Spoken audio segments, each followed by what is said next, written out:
Ya saben que el año pasado inauguramos estas lecciones magistrales en bioética. James Drane, les llamamos así porque James Drane pues es uno de los padres de la bioética a nivel internacional, y él gran parte de su formación la tuvo en España, la tuvo en Madrid, concretamente en la Universidad Complutense, y siempre guardó una relación de agradecimiento hacia Madrid, hacia la Universidad de Madrid, como él le llamaba.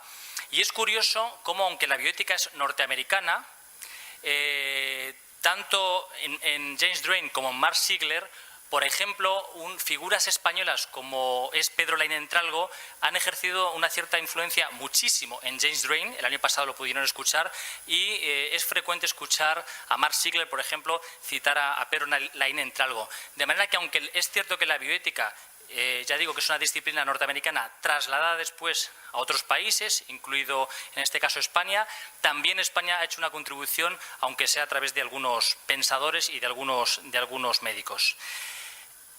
Antes de presentar a Mark Siegler y a Miguel Sánchez, les voy a transmitir unas palabras que nos envía por carta James Drane, porque está muy emocionado con esta actividad, con estas lecciones magistrales que llevan su nombre. Y bueno, paso a leer sus palabras que nos ha escrito para todos. No estoy más que agradecido por el reconocimiento que he recibido de prestigiosos profesores y por el personal de una de las universidades más respetadas del mundo, la Universidad de Madrid. Mark, muchas gracias por aceptar realizar la segunda lección magistral de bioética James Drane. Nos conocemos desde hace años y es para mí un verdadero honor que uno de los padres de la disciplina dicte esta segunda lección. Estoy agradecido por la educación que recibí en la Complutense y por la amistad que formé con mis profesores y compañeros de estudios. Esa amistad permanece hasta el día de hoy, unida a mi gran gratitud por todo lo que me han dado mis profesores y compañeros de esta distinguida y respetada universidad. Estudiantes, aquí hoy, únanse a mí para expresar mi gratitud a los profesores y al personal de la universidad por el respeto que han adquirido en todo el mundo y por todos los beneficios añadidos en la educación que nos brindan. Cuando me acerco a los 90 años, viajar se vuelve más difícil, pero mi mayor deseo es visitar una vez más mi querida universidad antes de la gran aventura. La paz sea con todos ustedes. James Drane. Bueno, pues con estas palabras que de alguna forma abren esta segunda lección magistral, que también nos sirven de bienvenida a Mark y también a Miguel, porque ya saben ustedes que Miguel es amigo y de alguna forma también discípulo de James Drane. Les cedo la palabra a ellos. A Mark Siegler yo voy a hablar poquito de él, porque yo creo que es Miguel quien debe de presentarle. Miguel Sánchez ya les he comentado esta mañana en una intervención que fue mi director de tesis, lo considero un maestro, es médico, es filósofo, pero filósofo de verdad. Una cosa es estudiar filosofía y otra cosa es ser filósofo. Miguel es filósofo. Y luego es una persona, además, de la que se aprende día a día y continuamente. Y una de las cuestiones por las que le estoy muy agradecido a Miguel es que, por ejemplo, él me brindó la oportunidad de poder estar en Estados Unidos con Mark Siegler y también poder estar en Estados Unidos con James Drane. Muchas gracias, Miguel, y te cedo la palabra.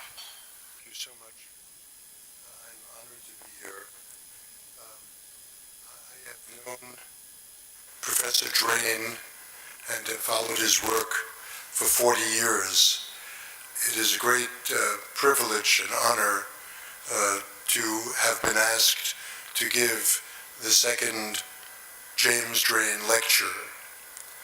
I feel very humble to receive the invitation because I know how difficult it will be for me to follow the first James Drane lecturer, and that was Professor James Drane himself last year. In 1969, Professor Drane began his work in Edinburgh University in Pennsylvania, where he is the Russell B. Roth Professor of Bioethics. Since 1969, Professor Drane has worked vigorously to promote bioethics in the United States, in Central America, South America, and has worked in Spain. In 2002, Professor Drane was named one of the founders of the discipline of bioethics at the International Bioethics Conference in Brazil. Professor Drane is the author of more than 20 books, including Clinical Bioethics. Another well-known book of Dr. Drane's is Human Medicine, a Liberal Catholic Bioethics, which received the Outstanding Book of the Year Award in 2004. The James Drane Institute gives concrete form to the relationship between medicine and ethics and reflects the commitment of Professor Drane's university, Edinburgh University, to improve the ties between medicine, ethics, and science. Once again, I say how honored I am to have been invited to give the second James Drane lecture. The title of my lecture in English is The McLean Center and the Birth of Clinical Medical Ethics, Ética Clinica. And I will tell you a little bit about what that is. Here is the outline of my talk. It has 3 parts. I will begin by trying to explain what clinical medical ethics is. Then I will talk about the origins, the beginning of clinical medical ethics at Chicago. And then I will conclude by talking about 5 or 6 contributions that clinical medical ethics has received from our program in Chicago. Those are the 3 parts of the talk. So let me begin with part 1 and clinical medicine. These were early efforts in the 1970s to create the field. In 1982, with Al Johnson and Bill Winslade as co-authors, we published the first edition of our book called Clinical Ethics. That book has remained in print since 1982, and the 8th edition was published in 2015. I know the 5th edition in 2005 was translated into Spanish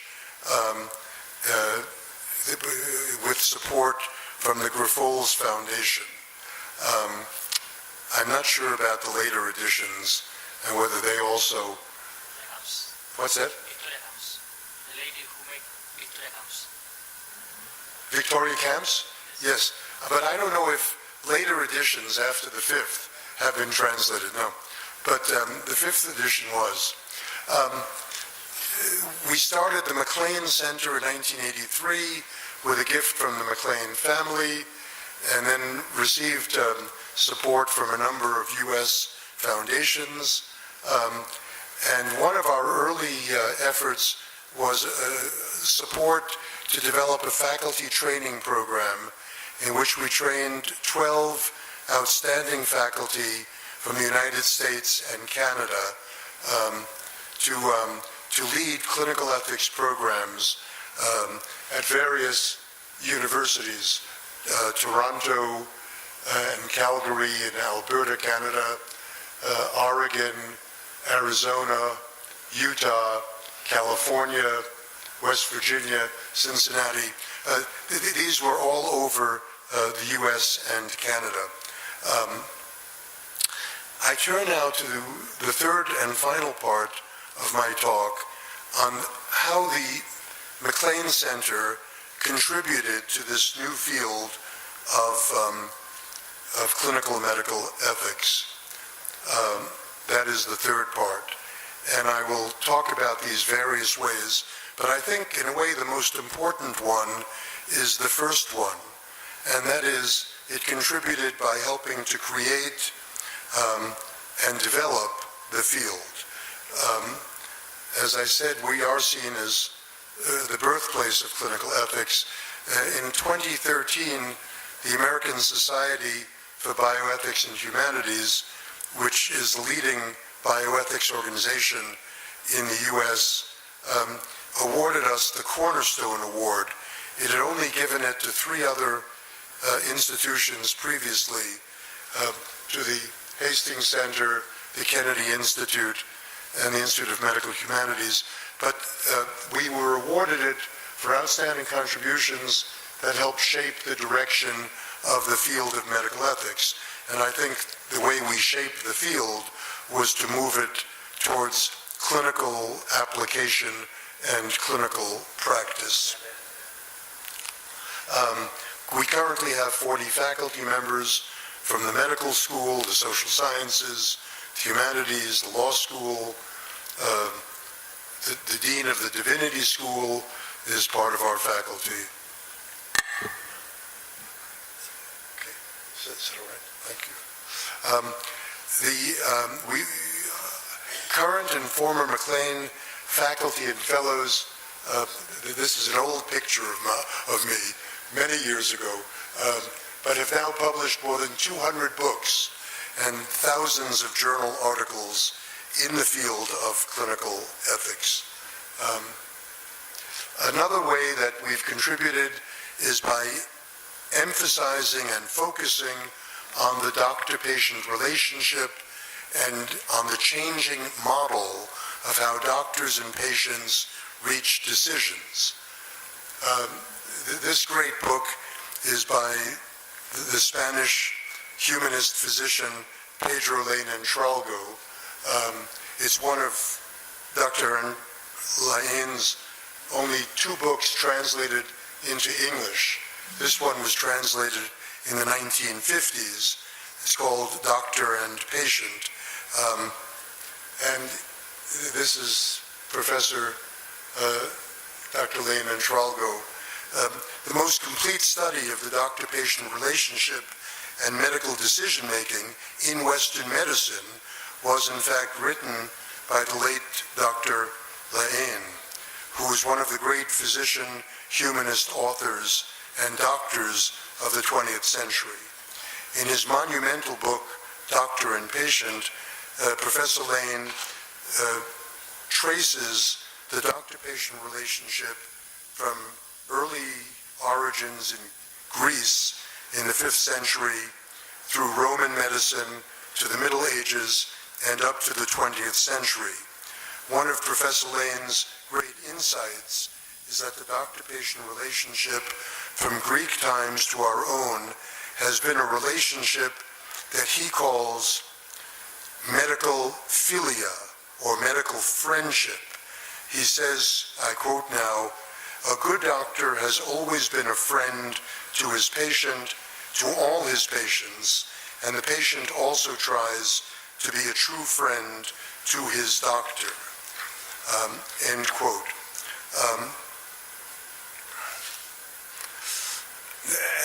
As I've said, the doctor-patient relationship is very close to the heart of clinical medical ethics, and in the 50 years that I have practiced medicine, starting in 1964, so it's a few more than 50 years, I have seen the doctor-patient relationship change from the old medical paternalism, the effect of clinical ethics consultations on healthcare costs.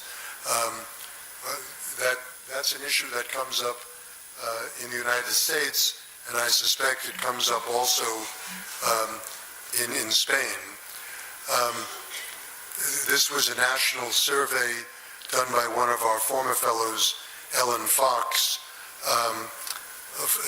done for the Veterans Administration, in which Ellen looked at ethics consultations throughout the United States in a national survey.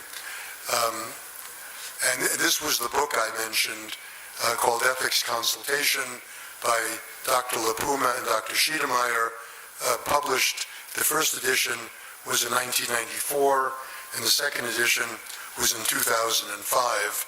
But it's a very nice, small book that reviews the whole field of ethics consultation. But so ethics consultation was another of the contributions of the McLean Center. We've now done more than 3,000 ethics consultations during the past 40 years.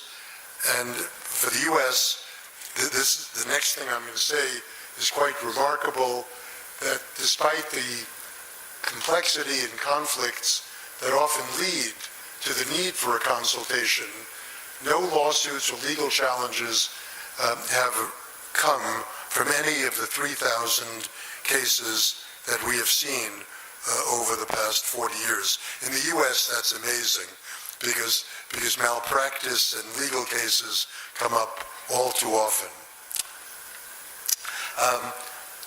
Another contribution was what we call the empirical turn in bioethics research. That is, before clinical ethics, bioethics research was not based upon data. It used analytic scholarship of the kind done brilliantly by philosophers and theologians and legal scholars. In the 1980s, at the McLean Center, we pushed the field in what we call this empirical turn towards scholarship that was also based on clinical data. And this data used the techniques of clinical epidemiology, health service research, the decision sciences to study ethical issues in clinical practice. And since the 1980s, the McLean Center has gathered empirical, clinical ethical data using surveys or clinical studies to describe how ethical considerations are used by doctors and patients to reach their decisions.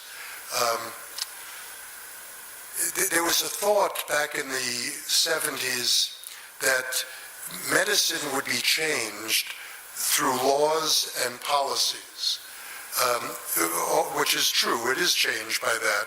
But more importantly, medicine changes through professional practice that's based upon clinical data and empirical data showing that a particular way of practice is better than the old way can lead to a consensus and to a change and to an improvement in how we care for patients.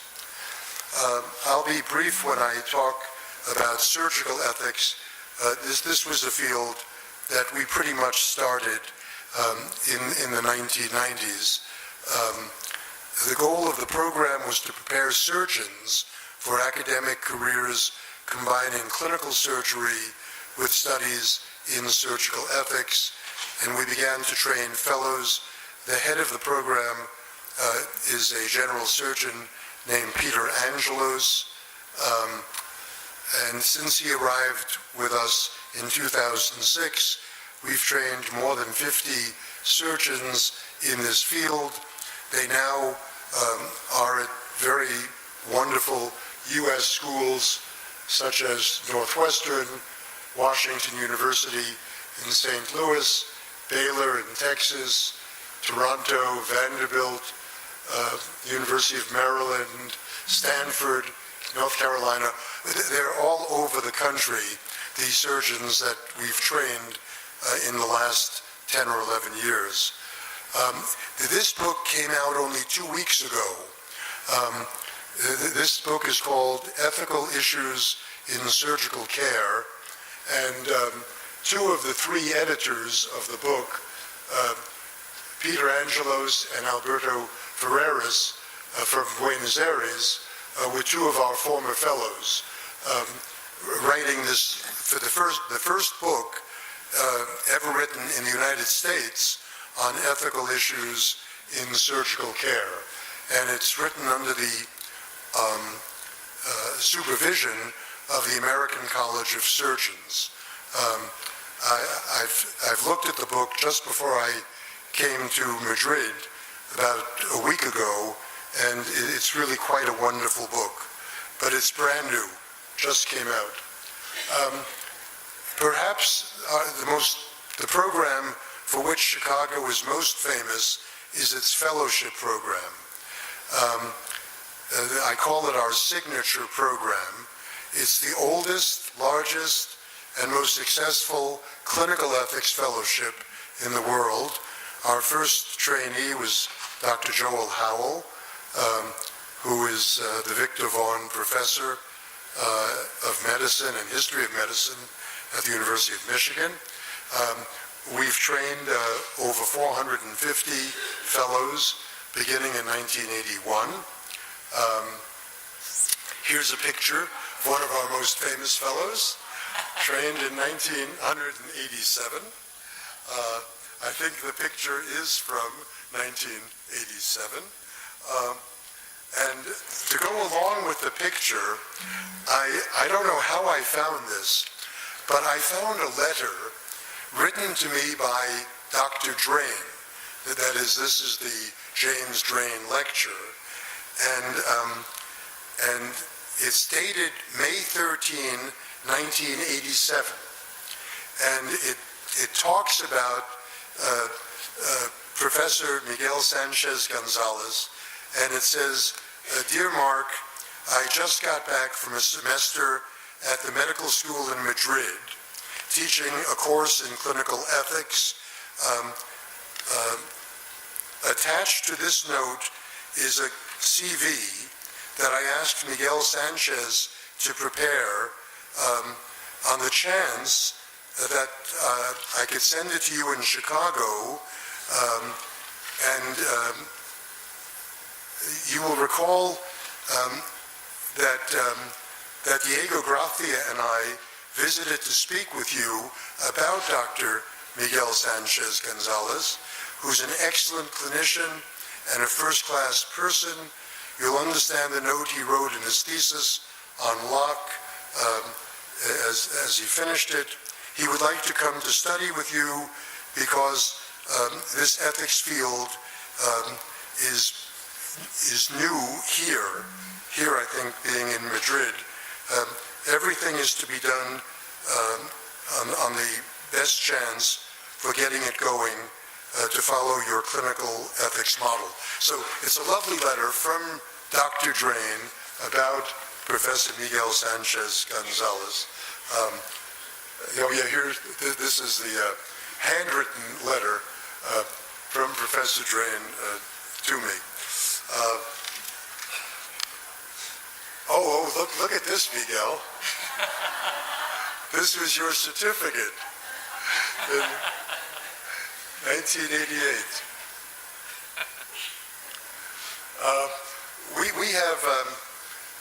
We have trained, as I say, more than 450 doctors. Of those, 450 fellows. Of those, more than 300 were physicians. More than 30 or 40 currently direct ethics programs in the United States, Canada, and around the world. They're at least 60 universities, and as I said earlier, they've written more than 200 books.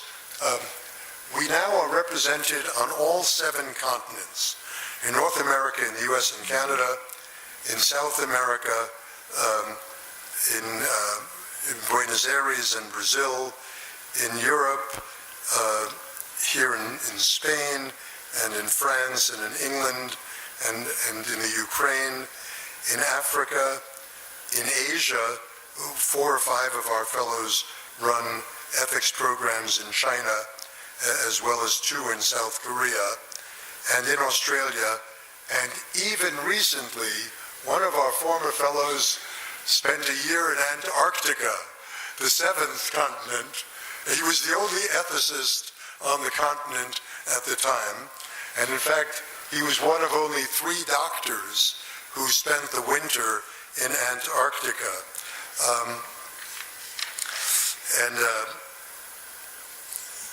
So finally, I just want to say a few final words on the impact of clinical ethics in the United States. In contrast to the 1970s, when we began the field, essentially every medical organization now has an ethics committee and a code of ethics. This is the new American Medical Association Code of Ethics for which I wrote the foreword a few months ago. This is the first revision of the code in 40 years. In addition, there are many journals in clinical ethics, including this one, and papers on clinical ethics are published regularly, not only in ethics journals, but also in mainline medical journals. In the past 30 years, clinical ethics has become one of the major components of the American bioethics movement. In the United States, every large hospital is now required by law to have either an ethics committee or ethics consultants who can help to resolve clinical ethical problems when they arise. So every hospital has such an expert who's part of their team. I think that most importantly, clinical medical ethics discussions have become a part of the everyday clinical conversations that occur in offices and in hospital settings across the U.S.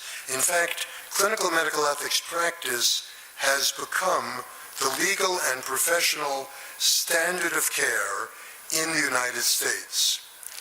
And these standards require, as I said earlier, that doctors tell the truth, that they obtain informed consent, that they protect patients' confidentiality, that they provide good end-of-life care, and that they work with patients to reach shared decisions.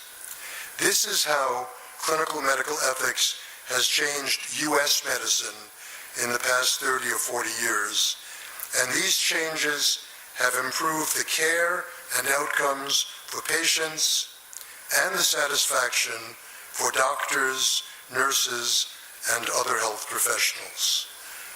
Again, I am deeply honored to have been invited to give the second James Drane lecture, and I thank you all for attending. Thank you.